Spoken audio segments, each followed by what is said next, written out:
Boy, it's good to have another morning in church, isn't it?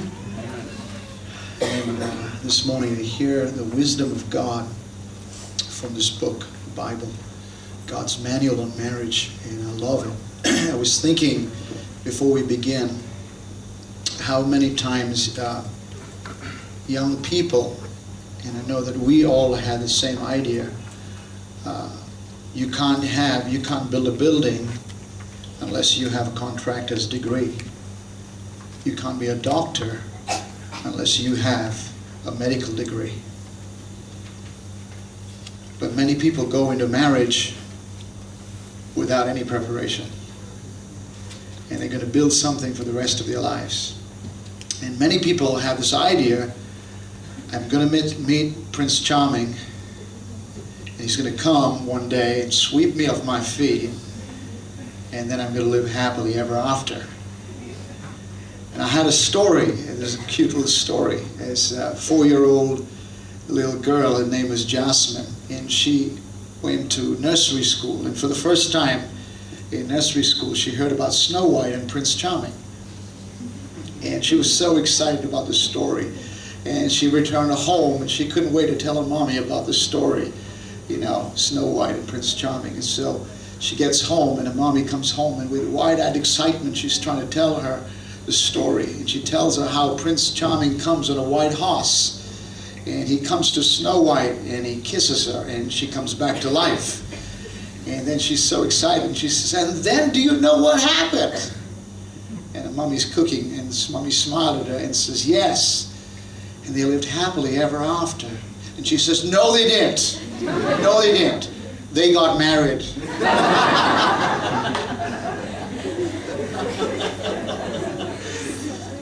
And somehow, in a little innocence, I think she got a great point.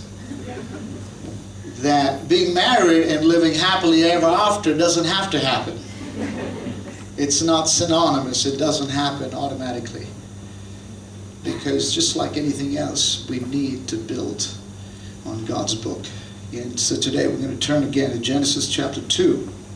And we're going to read a great portion of scriptures. We're going to speak on the second part, God's 7 sacred secrets of marriage, or the 7 gifts that a husband and wife give to each other for the rest of their lives. Okay? Think about that. It's beautiful.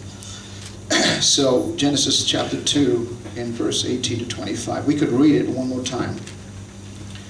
Then the Lord God said, it is not good for man to be alone.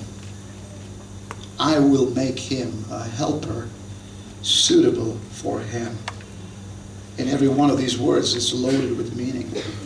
And out of the ground the Lord God formed every beast of the field, every bird of the sky, and brought them to the man to see what he would call them. And whatever the man called the living creature, that was its name. The man gave names to all the cattle, and to the birds of the sky, and to every beast of the field. But for Adam there was not found a helper suitable for him. So the Lord God caused a deep sleep to fall upon the man, and he slept. Then he took one of his ribs and closed it up with the flesh of that place. And the Lord God fashioned a woman from the rib which he had taken from the man, and brought her to the man. And the man said, This is now bone of my bone, and flesh of my flesh.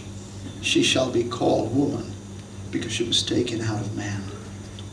For this reason a man shall leave his father and mother, and be joined to his wife, and they shall become one flesh. And the man and his wife were both naked, but they were not ashamed. Father, we thank you for this morning. We really just ask your blessing upon this message, and all those who hear it in this auditorium and by video. In Jesus' name, amen.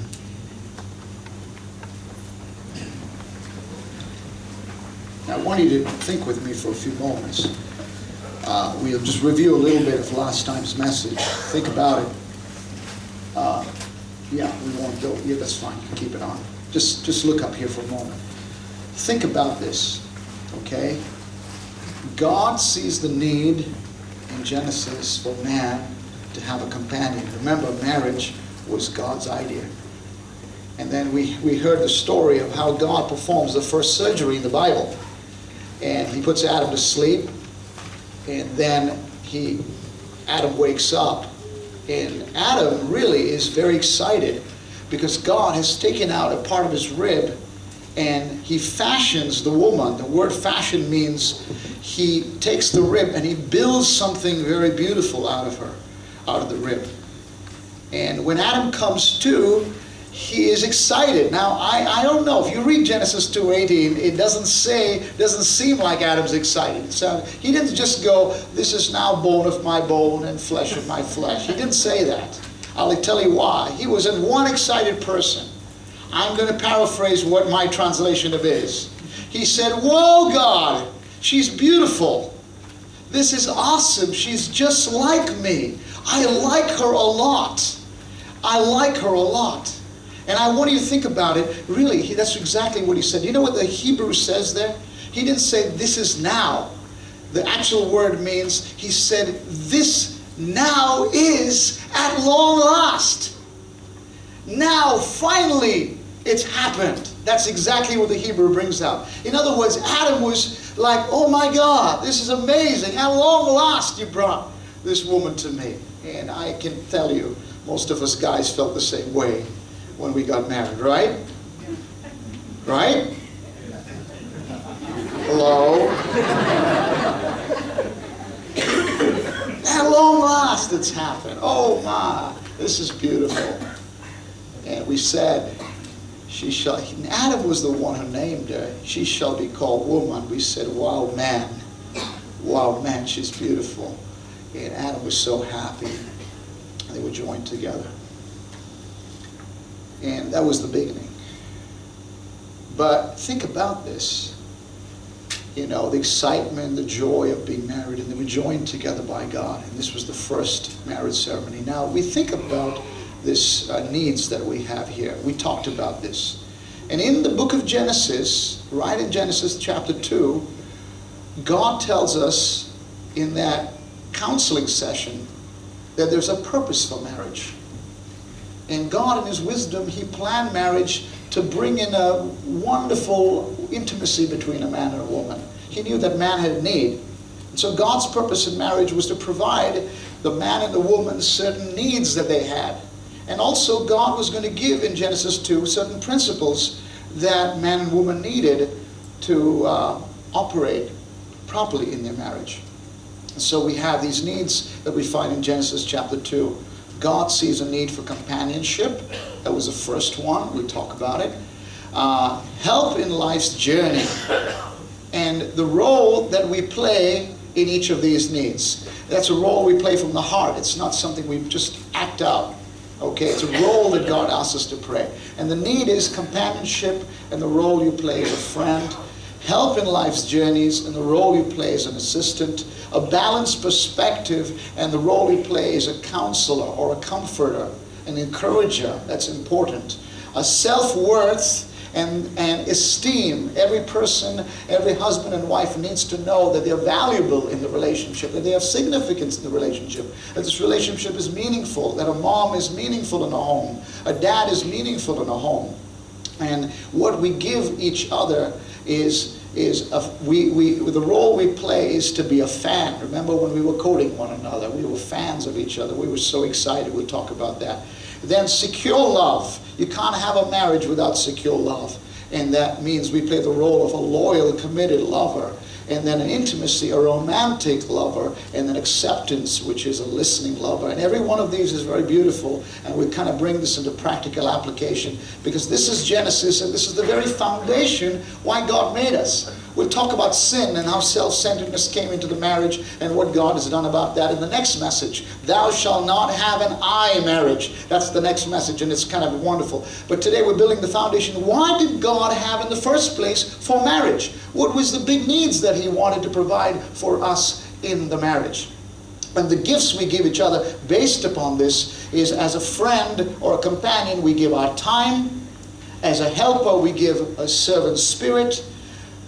Your prayerful wisdom as a counselor, your heartfelt praise for self-esteem, your commitment for security in love, your sexual love for, as a romantic lover, and unconditional love as a person who accepts your spouse without the need for performance or criticism. And we talk about each one of these things. And we said that if you regularly deposit these gifts to your spouse in your marriage bank, there's nothing in marriage. Remember we said that. There's nothing, you can't just say, I do, and then come together and think I'm going to draw from that marriage bank.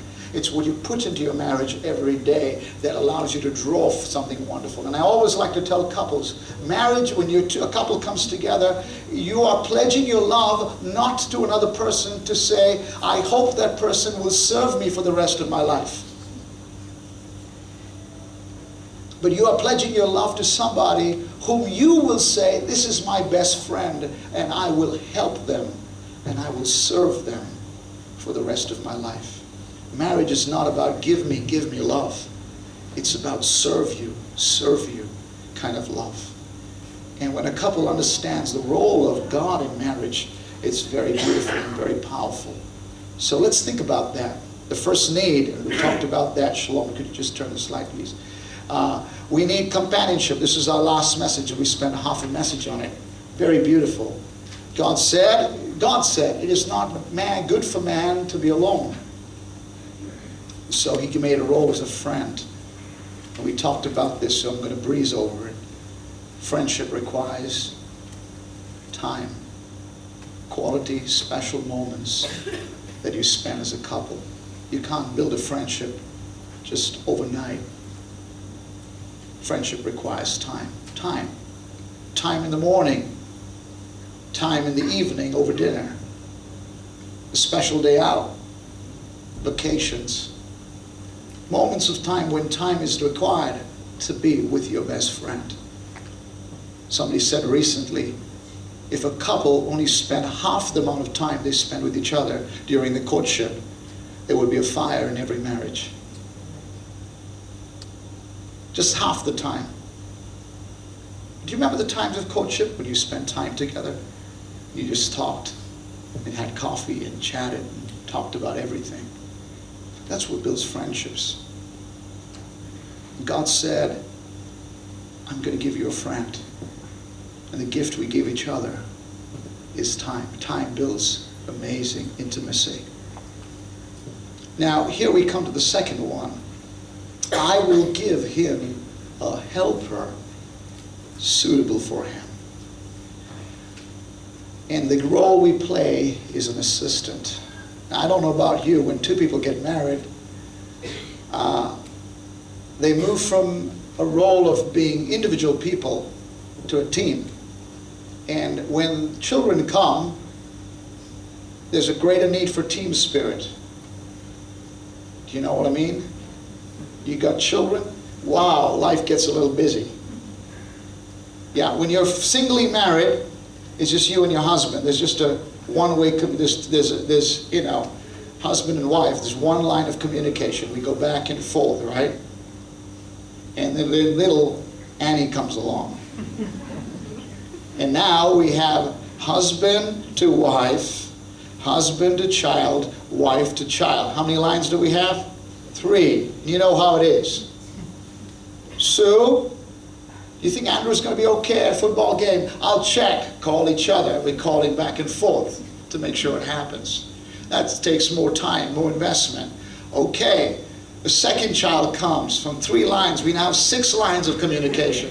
And life gets very hectic. Some of you are smiling. You know exactly what that means. Life gets very, very busy. Then a third child comes. God bless those parents. God bless those parents. They need special prayer. Third child comes. Now the lines of communication become 10. And they're just going back and forth, and the house is crazy till the children become teenagers and then finally graduate from the home. And then the husband and wife say, well, who are you? To the wife, like we don't even know where time went. And that's how it is. Then 4th child comes, and that's 16 lines of communication. And that's very busy. And then you come home and you've got housework. And you may be going to the office, and maybe today both parents go to the office. And there's ministry. And life can be very busy because we have the home chores to do, and we've got we've got the cleaning of dishes and the cooking of meals and all the details of that. You know what that requires? That requires a couple to make a commitment to work as a team. It's teamwork that makes the dream work. Do you hear that? But what does it mean? And so what is the gift we give our spouse? And we enter into marriage and we must be ready for that. A lot of people want to have kids, but then they're not ready for the responsibilities of having those kids. And then their marriage begins to suffer. So we give our spouse a gift, and that gift is what? Come on, say it with me. What is the gift there? Your servant spirit. You become a helper. You serve, but you serve from your heart. Nothing is worse than having somebody who's serving, but with a great wrong attitude. Because Jesus would serve. And so we become like Jesus in the home. Now think about it. I want to encourage wives, okay? Wives, I will make you a helper for your husband. And I want to really just encourage you with this. This word is a beautiful word. The word helper, you can write it down. I hope you're writing this down. But the word helper is a particular Hebrew word. It's the word ezer, E-Z-E-R. And would you know it, lest you think that to be a helper or an assistant to my husband is something inferior. I want to remind you that this word ezer, helper, is used over and over again in the scriptures. Ebenezer, the Lord has helped me till now. 16 times in the Bible, this word ezer is used of God himself being a helper to his people. Now, that's not a little thing. What God is simply saying is, you know what? Wives, when you help your husband, you are representing in your family, you are representative of God in that marriage. And a wife never needs to feel superior to the husband, and neither is she to feel inferior to the husband. She is his helper. She is an assistant by divine design. I love to think about this, and we talk about this. When God took Eve to make a wife for Adam, he did not choose the bone and the head, so she would be above him and dominate him. He did not choose the bone from her feet so that he could trample over her, but he chose the bone of the rib because this was the place closest to his heart. And God's design was that the husband and wife would walk together as the greatest of friends and companions, and that he would love her, and this love would be because she is part of him. And this is the word helper. What a beautiful word, a helper. I look at wives. Wives, we want to commend you. We look at wives today. I don't know about you. When I look at my wife, I look at how God has designed her to be a mom. How she's designed intrinsically to be very special, looking after the kids and breastfeeding the little babies and taking care of her husbands. It's amazing what a wife does. I know it's not Mother's Day today, but let's give a round of applause for the wives. Come on, let's just do that. I don't know if you recognize it. It's not Mother's Day today. But what an awesome thing to think about what wives do daily. You know what, wives, thank you. Honestly, thank you from our hearts. Because of your love for your husbands, and thank you for the way you care about your families. There's a sacrifice that just comes naturally to a wife to be a helper. But it's God's design. It's not less. She cooks hundreds, thousands of meals. She does the laundry, the ironing. She takes care of the home. She's a mom. She's there for the kids. There's 1,000 things a woman does, and it's by God's design. It's powerful. And husbands, we also are helpers. We may be the leaders of the home, or that's God's design. We're the heads of the home. But you know what a head does? A head is a leader, but a head really, what is Jesus' definition of a leader? A servant. If you want to be a leader, you need to be a servant. And so, Jesus washed his disciples' feet. And here we get the word helper. And a practical application of this would be in the home every day. You know, a husband and wife balance this out. You come back. I know husbands, you come back sometimes from the office and it's kind of very tiring and you've been in the office the whole day. And sometimes it's easy to think my wife's been at home and she's just got to look after the kids. But I'll tell you what, switch roles for a week. You might say, I'd rather be in the office for a little while. It's not always easy. And a woman has a lot to do in the home, and she works too. That's a lot in a home. And she's waiting for adult company in a sense. She loves her kids. Don't misunderstand it. She loves her kids. But at the end of the day, with two little kids and running around asking hundreds of questions, changing diapers, disciplining them, watching them, she's exhausted. And you come home and there's a woman who's waiting for you at home. And I think about that. She needs help. And maybe you need to get refreshed for a little bit and freshen up. But the servant heart comes, and the first thing you do is you say, can we talk a little bit? She's longing to talk, and maybe she wants to pour out her needs to you and her frustrations of the day. And sometimes you're just like, I've had a long day. But you can just make space and say, hold on, I want to listen. And then she feels comforted, and that's being a friend. That's being a helper. She shares her needs with you. And then you could say to her, hey, let's switch a little bit. You get the dinner, I'll take care of the kids.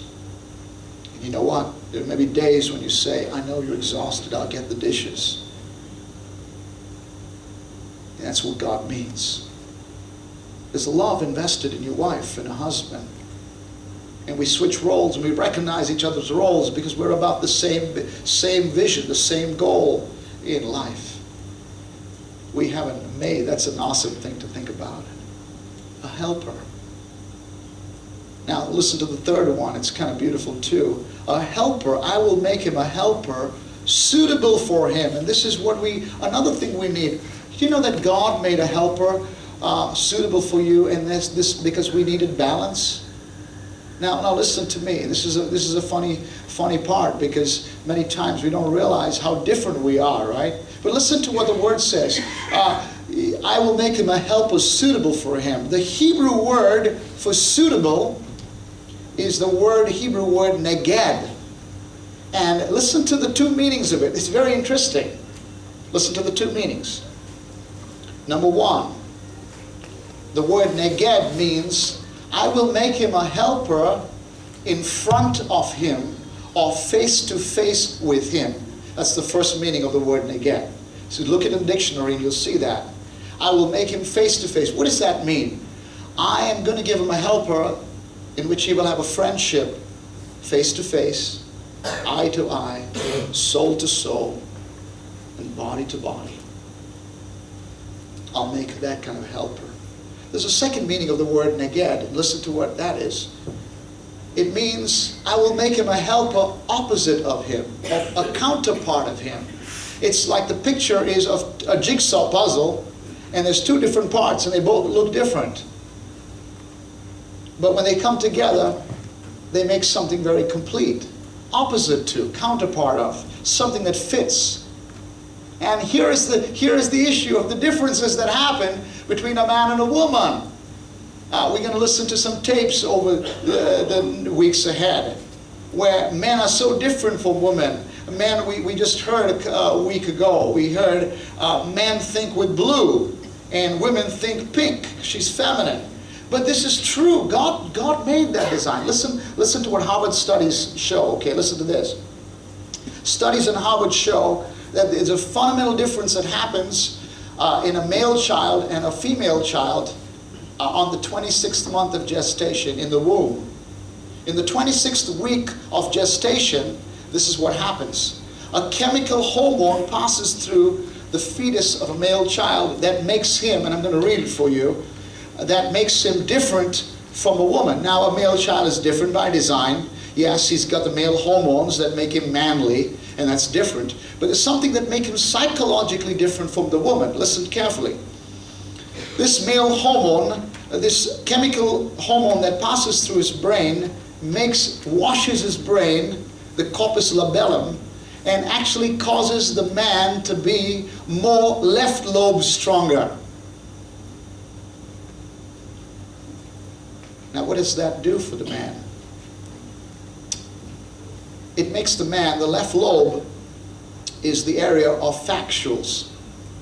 A man, therefore, because of his male hormones, has the following things that are different from a woman. Number one, he has a conquering spirit. A spirit of great adventure and conquering. Hunting spirit. He's wild in that sense of just, he wants to conquer. He's a task-oriented person. There's a second thing about a man. His left lobe is stronger. And so he is very factual. He likes to analyze things a lot before he makes a decision. He will analyze all the facts, usually he will, analyze all the facts before he takes a decision, because he is more factual and he tries to be more objective in that sense. These two roles actually are ordained by God because he is supposed to be the leader of the home and the protector of the home. Not less the woman, not greater than the woman, just different. Now watch what happens to the woman. Women don't have this chemical thing that washes them, so they're more balanced. Did you hear that, woman? You're more balanced. But what that basically means is that a woman doesn't have to have all the facts together. She just intuitively can make decisions. And this is what happens to her. They found out a woman by nature, besides her feminine design, she is more emotionally intuitive. Okay, most husbands will tell you that. She just feels something in her heart. No, that's not a good decision. Why? I don't know. I don't know. Just doesn't seem right. But she's more emotionally intuitive. Number two, she is more imaginative, usually in certain areas. And number three, she is more sensitive in feelings, and therefore she longs for proper relationship. Did you get that? She longs for proper relationship. If relationships are not proper in her life, she is very disturbed. Now, this is an inbuilt design to being a mom. You ever wonder how moms can think about everything that's required for a child? We know that. Just the way they are built is so different. It makes them so unique, so special. They're sensitive. And God never makes a mistake. He designed it that way. This was not, you're not different because of a mistake. You're different because of design. You know what happens often? Hey, when two people are courting, they actually are attracted by the differences. The guy loves the fact she's so feminine, right? You know what I mean? She blinks her eyes and she looks a certain way and the way she talks and everything's so different about her.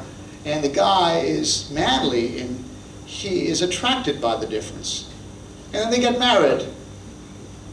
And then he says to her, "Why are you so different?" And she says to him, "Boy, you're really different." And sometimes what can happen is they get irritated with the differences. Then they try, the first year of marriage, to eliminate all differences. I'm going to change him. I'm going to change her. And that's when the problems happen. And then finally they come to a place where they begin to say, "Hey, we're different," but they enjoy the difference. Do you understand? Because God made it that way. I don't know how to say it better, but God made us different.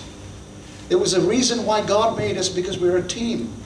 And when a husband and wife solve a problem, now listen carefully, if you understand this, it's kind of very interesting. When a husband and wife come together and they're making decisions for a team, usually the husband will be more task-oriented. His job is, what do we need to get the task done? Let's just go do it. Operative question. Get the project done. The woman will always say, she will add one more thing. She'll say, "Okay, that's good, but how do you feel about it? How will people feel about this?" if we do it that way.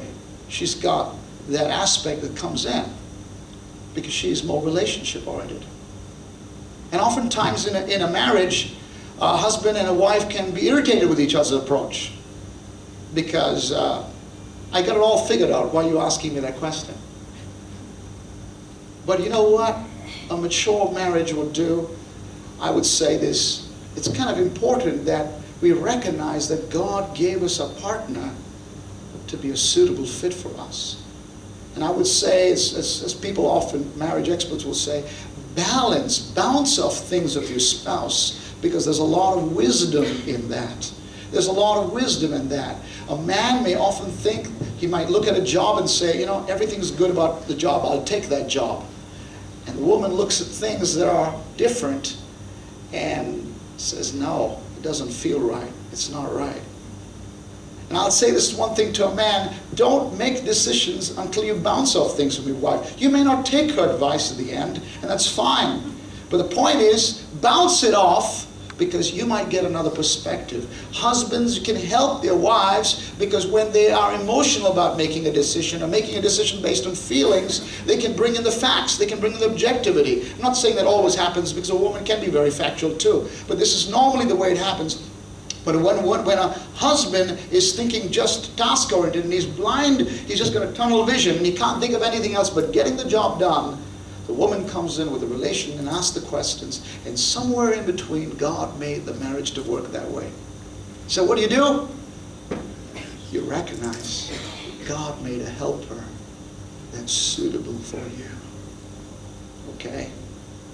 That's the next gift we give to our wives and husbands. Balanced perspective.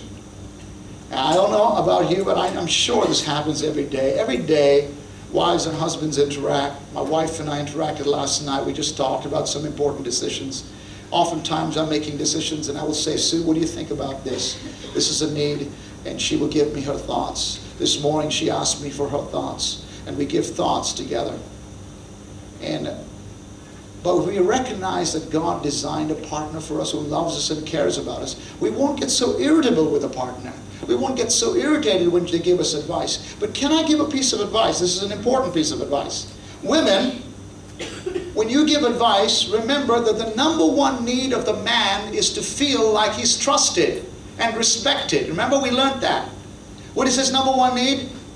To be respected. So when you give him advice, and he asks you for advice, and he's asked you for advice, give him advice, but be very sensitive not to run him down, not to make him feel small or you don't trust him. Because as soon as you do that, he's not going to like what you're going to say, even though what you have to say is very important.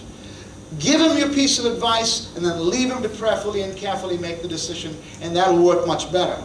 Men, on the other hand, a woman will come to you for advice, and she's got a problem.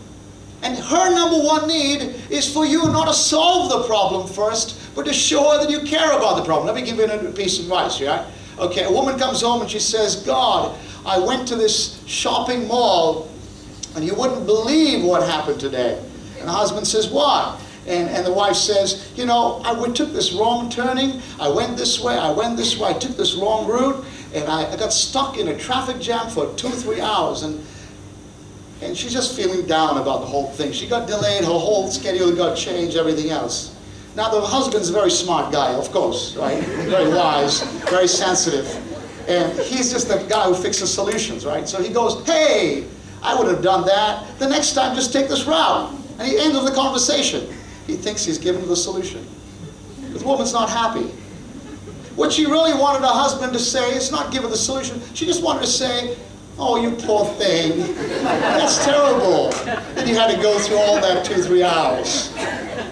Just identify with her. She just needed comfort. She wasn't asking for the solution.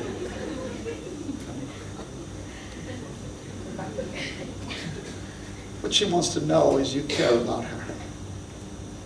And if she knows you care about her, she'll be more opened up to receive that advice. Point number 4, we need self-worth. Adam woke up and he said some of the most important words. He said, oh, this is bone of my bone and flesh of my flesh. And he was excited about what he saw in his wife. And so many times husbands and wives, before they get married, they're so excited about praising, appreciating each other. But you know what many times marriages can suffer from, that become troubled marriages?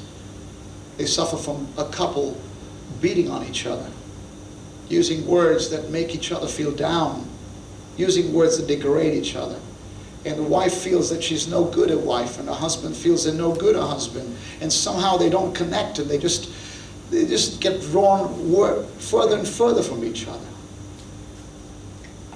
And this is why it's so important to recognize the greatest need of a husband and wife is that you play the role of appreciation. You play the role of a fan, somebody very, very important. I don't know about you, but I'll tell you something. If I preach a great message, if I preach a message and I'm happy about it, 10 people can tell me, Pastor, it was a great message. I really got edified. But if my wife tells me, Hon, that was a great message today, I'll think about it, and it means more to me than all 10 people. Because she is my best friend, and she knows what I need, and she knows me. You know how that is. A husband and wife need to believe in each other. They need to stick together. They need to recognize, wow, this is, you know what? Like, we are cheerleaders for each other. You can do it. Have you ever been in a situation, husbands and wives, where you're having difficulty with tackling a problem, there's an assignment you got to do, and you're kind of like shaking your feet about it, not really taking a decision how to do it, and your wife comes along, or your husband comes along and says like this, you can do it, I believe in you, come on, you can do it, it's great, go for it, it'll happen. You know what happens to a husband and a spouse? They go for it. They know, because the one who matters the most to them is cheering them on. Why do you think India wins at home playing cricket? Why do you think we're so good at home playing cricket? Why we got such a great record? You know why? Home court advantage. You know what we've got in India? We've got 100,000 fans in the stadium crying out and shouting and putting up banners. 6-6, India's the best. Do you understand that? And so all our cricketers go into the field and they're ready to take on every other team. The Lions at home. But you know what? That's the same thing that should happen in your marriage. In your marriage should be a place of great appreciation, great praise. And so many times marriages lack that communication. They say in a good marriage, a husband should tell his wife many times in a day, honey, I love you. I'm so happy that I married you. In many different ways, he should say that to her. He should find ways to praise her, or her to praise him. We should not take each other for granted. After all, in the home, your husband, your wife, I mean, who's the main person who cooks? Who's the main person who provides? Who's the main person when all the needs are done every single day? You know what? Many times it goes without recognition. Many times things are not said, and a husband and wife forget to honor each other, forget to praise each other. But praise is a very, very important thing where we say, wow, you are special to me. And this is so important to a husband and wife. The word fan, the role of a fan, comes from the word intense enthusiasm, intense devotion, uncritical devotion to somebody through everything. Whether we're winning or losing, whether there's a trial or whatever there is, I love you and I'm for you and I'm on your team. That's what we need to communicate. And the gift we give to each other is praise. I was in, many years ago, I was in the States, and we were visiting one of our churches. And we were in one of the Greater Grace Bronze churches. And we finished the service. We were staying with a lady in a particular home. And she brought a friend along, 10 o'clock in the night, just to talk with me. And she was not, the woman went to the church, her husband didn't go to church. The story was that she had planned to divorce her husband. And I'll never forget, we had 40 minutes, 10 o'clock in the night, we were leaving for another place, and the next morning, this woman began to tell me her story, and I was just listening. And I was praying like most pastors will pray, God, give me a word of wisdom to share with her. And she began to tell me the story of her husband. And at the end of it, I didn't see there was anything really wrong. So I asked her, I said, what is really the problem? Is he unfaithful to you? Does he go out on you? She said, no. And I listed a whole bunch of things. And she said, no. I said, what is the problem? She said, he's a good man, but when he's never at home, he loves to spend more time outside with his colleagues in the office. He stays up late in the night. He's never at home. And when he comes home, he puts on the television screen, set, and he watches it. And I know he loves the kids, but somehow he shuts down. We talk some more. And I found out, and just sensed that, she always had the tendency. I said, how do you do this? What do you do in a situation like that? She says, I tell him. And God just gave me a word. We didn't have a lot of time. And I said the only one thing I thought that I could say, just didn't even realize it was going to have such an impact. I said, will you make take a different approach? She said, you told me that your husband has these wonderful areas. Will you take time this whole month before you think of a divorce to write him a note? You see, you have so many expectations from your husband. He can't live up to them. And he's even given up trying. He'd stopped going to church. I said, have you ever told him how much you mean to him? That he goes out and provides for your home. That he comes home and gives you a home and a roof. And I said, I know you're looking for other things, but would you do that? I said, write him a note and tell him how excited you are, how thankful you are that he goes to work every day and he's the bread earner. Thank you that tell him you in different ways, and every day you find something to tell him that will build him up. And find a few points to praise and write him little notes. And I don't remember exactly, but it was around that lines. 3-4 months later, the woman wrote back to me. She said, you wouldn't believe what has happened in my husband's life. At first he couldn't believe that I was praising him. But now he understands that he's of value to me.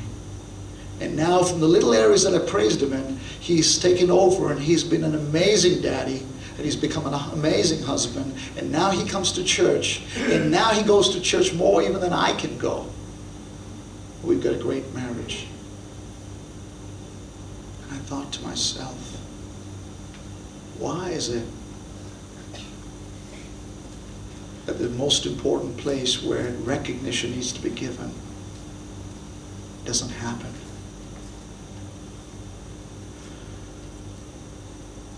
Be a fan of your spouse.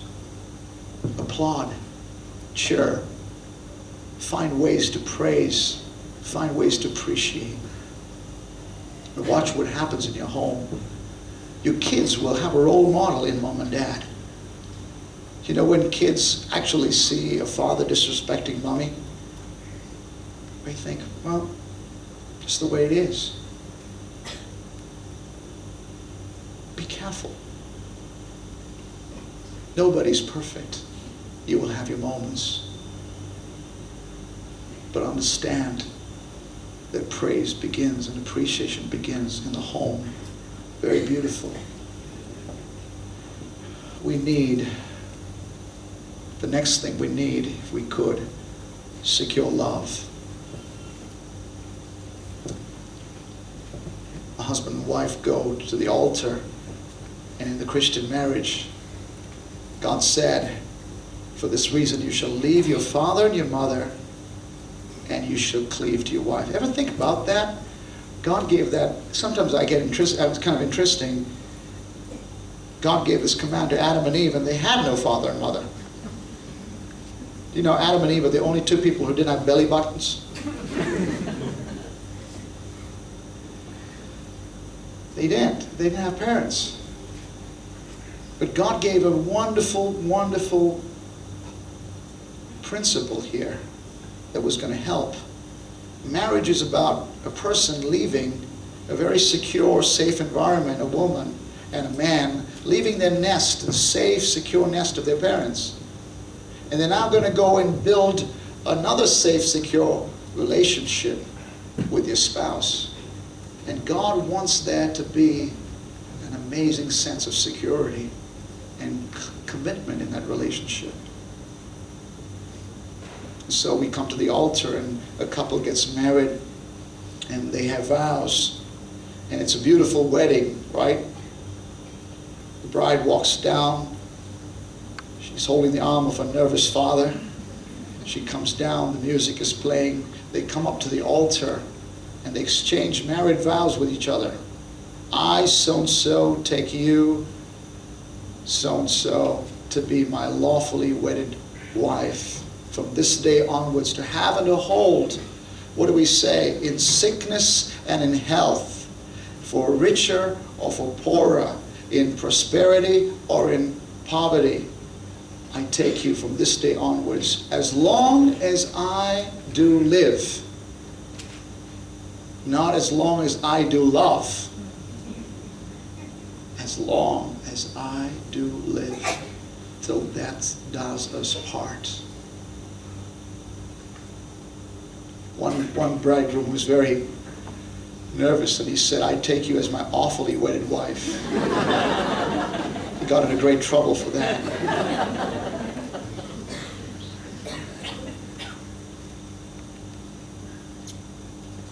And then we are married and God joins us together.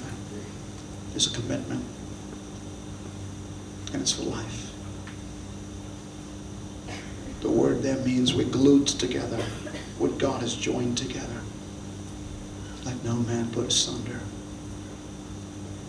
And it's very powerful. Throughout our lives, you think about the commitment you made to your wife and the commitment you made to your husband. And it basically means, I love you, I love you, I love you. When you lose everything, I love you. I'm going to be with you, I'm going to stick with you for the rest of your life. I heard a story of a couple, Keith and Mary Corstens, and this is the story.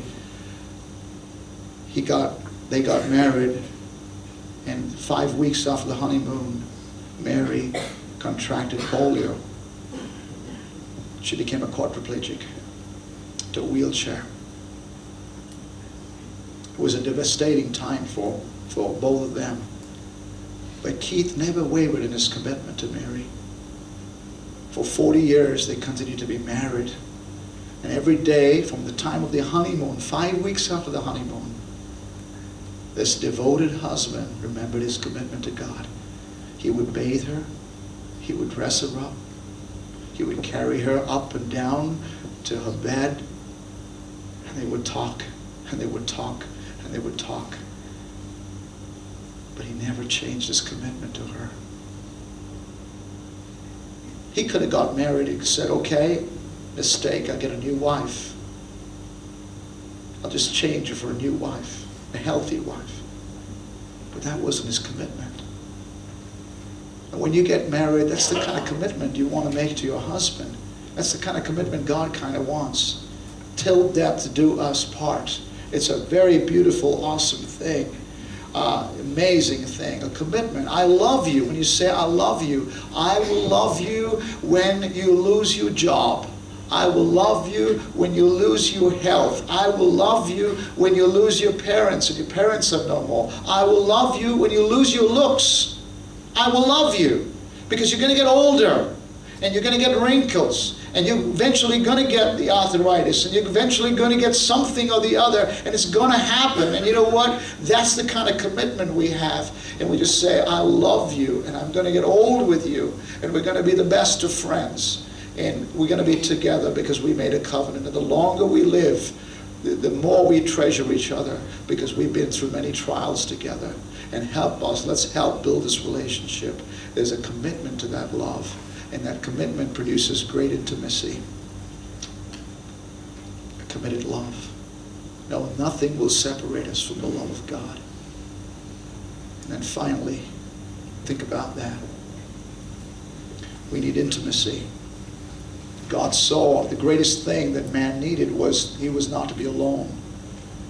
So we have intimacy. And this intimacy is on many fronts. Ever think about this? God wanted to give man intimacy. On one level, spirit oneness. On another level, soul oneness. We'll talk about that. And the other level, that is only in marriage, body oneness, physical oneness. And only in marriage. Ever think about how God designed a man and a woman so different in their design? So different. And He gave them sexual desires. But that desire for sexual love is given only to a man and a woman. It says the man and the woman were naked and not ashamed. And this is powerful, very interesting. Not a man and his mistress. A man is to be married to one woman and commit to one woman. That's a real man. He commits to one woman for the rest of his life. Because God says in the Bible very clearly, He says in Hebrews 13:4, He says the marriage bed is to be undefiled. Because fornicators, people that have sex outside of marriage, and adulterers, people that have affairs, they will be judged. And God is very clear about this. There is no blessing outside of marriage. And God gives the couple a gift when they get married, and they open it on their wedding night. And that's only for them. I love with one Christian teenager, we shared the story before, and he was 17 years old. He was raised up in a church like this, and he had great convictions, and he was taught through the teen ministry that marriage, sex is only in marriage and only for one person, my wife and husband. And so he goes to the college, and he's enrolling in college, and they have a column there that says name, and he writes his name, age, and he says 17 years old, and he says sex, and he writes and he says not before marriage. I like that kind of a guy. Wow, that's awesome. That's the kind of way it is. But God designed us for this kind of intimacy. And let's not think that that's a dirty word, because it was God's plan. The world has made it a dirty word, but God intended it for the ultimate oneness. But it means nothing if you don't have spiritual oneness and soul oneness. And then physical oneness is only the end to having oneness with your spouse. And it's such a beautiful thing. But let me just say this to you. It seems to us, and seems from studies, that men have a more desire for sexual love. A woman has a greater desire for a relationship. Now, listen carefully. You know why God made it? He made it so there will be sacrificial love, selfless love in the man's life and the woman's life. For a man, God designed it that he needs to invest in his wife. And when he, over a period of time, gives her the gifts, and she gives him the gifts, and she responds to those gifts, the gifts of time, the gifts of a servant spirit, the gifts of commitment, the gifts of praise and appreciation and value and honor, the gifts of unconditional love and transparency and listening and talking. God prepares her soul for sexual intimacy. God made it that way. We'll speak much more about that in a more adult class in our Bible school. But it's an important part of marriage that God designed for marriage. Here we have them. And the final need, we have need for acceptance. And I'll be very brief with this one. And the man and the woman were naked, but not ashamed. And I don't believe that just has to do with physical nakedness. It has to do with transparency. That you can be, when you love your wife so much, when you love your husband so much, you can be absolutely transparent. There's something that happens in that bond between a husband and wife where they can share things with each other. The deepest needs they have, the deepest desires they have, the fears they have, the concerns they have, and just be in a place where they can talk to each other without feeling the other person's going to reject me. I can be transparent and be loved. And that's a bond that a woman just loves to have with a husband. But isn't that neat? 7 needs God designed for a marriage. And He tells them, this is why I've made your companion. This is why I've made your companion. I made it so that you and she can give each other gifts all through your lives. And never forget, we invest those gifts every day of our lives. And the more we invest it, you invest 1,000 rupees every day for the next 40 years, and you're going to be a millionaire with mutual fund, whatever you want to do. You keep investing, you keep investing, you keep investing. Every day you keep investing. And you know what? You have a multi-million-dollar marriage, right? You just have an awesome marriage. Why? It just didn't happen. No perfect marriages, but a great marriage. A marriage with this great love, great oneness. And we experience what God really wants. 7 gifts we give our spouse. The gift of our time, the gift of praise, the gift of helps and assistance, the gift of unconditional love, the gift of romantic love, the gift of listening love. Just awesome gifts. We give them to them. Let's pray. Father,